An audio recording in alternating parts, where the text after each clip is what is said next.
saya Johannes Gunadi dari Elhavin Group. Kami pribadi cukup simpati apa yang terjadi dengan optionsellers.com karena jujur kerjaan kami, bisnis aktivitas kami di Elhavin Group hampir sama. Kami juga mengelola dana investasi klien di konsep option selling. Kami memiliki registrasi resmi sebagai investment advisor dari US juga. Nah, mungkin yang terjadi di optionsellers.com itu cukup mengejutkan bagi kita semua. Tapi yang perlu Anda tahu adalah, yang kita tahu adalah mereka cukup menjadi panutan yang baik bagi kami. Kami banyak belajar masalah tentang option selling, bagaimana mengkonstruksi option selling portfolio yang bagus. Anda bisa baca artikelnya.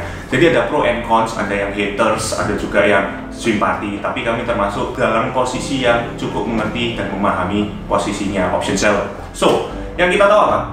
Optionseller.com dia berpengalaman 30 tahun. Memiliki 290 klien, 200 juta dolar fund under management yang sudah dibangun selama 20 tahun dalam 3 hari habis. Nah, yang kita tahu mereka juga fokus pada komoditas, sangat bagus, analisa mereka sangat tajam, masalah supply, demand, seasonal, which is benar-benar dikupas tuntas. Dan kami suka itu dan kami belajar banyak tentang itu. Nah, tapi kita mau menganalisa bagaimana dengan konsep mereka yang bagus, money managementnya, risk managementnya. Banyak artikel yang selalu dia buat untuk menekankan diversifikasi karena itu kunci kesuksesan atau kunci kelangsungan hidup portfolio option selling Anda. So, Johannes rangkum menjadi 3 poin. Poin yang pertama, mungkin mereka overconfidence dengan fundamental data karena mereka jago analisanya, which is terkena aset natural gas. Kalau Anda bisa ngikutin berita 2 minggu yang lalu, harga natural gas naik tajam, padahal perkiraan cuaca winter ini tidak akan dingin, panas. Jadi demand natural gas sebagai heating seharusnya tidak akan banyak. Dan ini menyebabkan harga natural gas seharusnya tidak bisa naik tajam.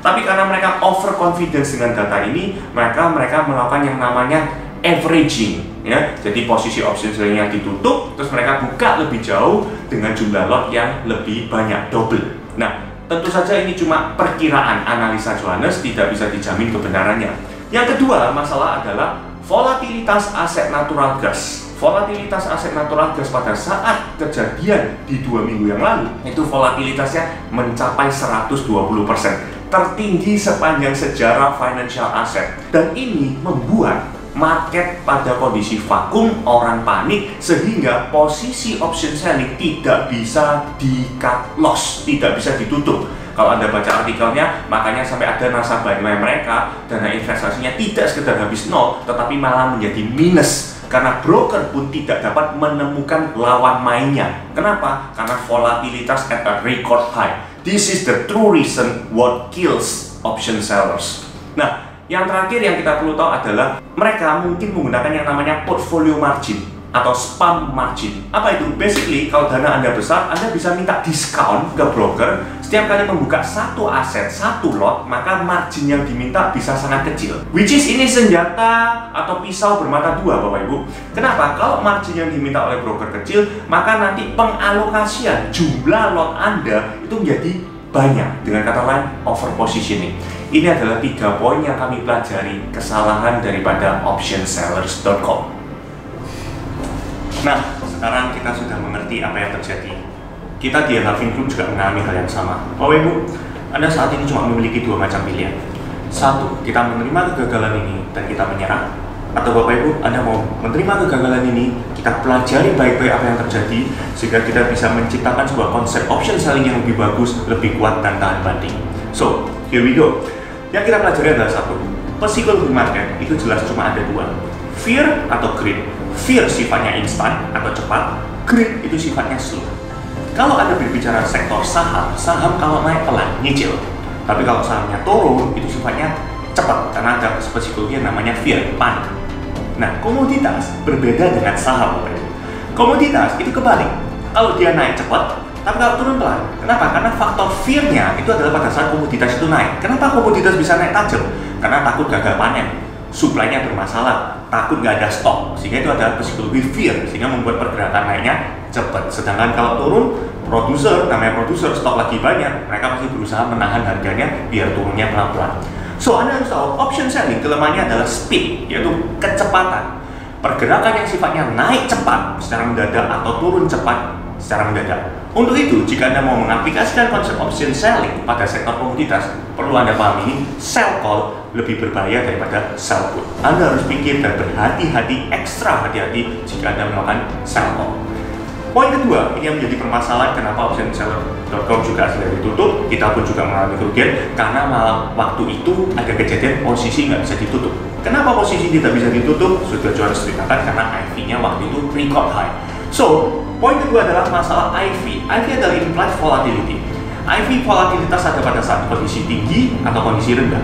Anda harus ingat, jika IV-nya tinggi, option itu pada kondisi yang namanya overvalue. Sehingga kalau kita melakukan selling option, kita harus pay attention on this. Kalau misalnya IV-nya tinggi, itu bagus sebenarnya bukan option selling. Kenapa? Overvalue. Terus fungsinya overvalue apa? Kita bisa jaga strike itu jauh banget di atas atau jauh banget di bawah, dan Anda masih mendapatkan profit yang bagus.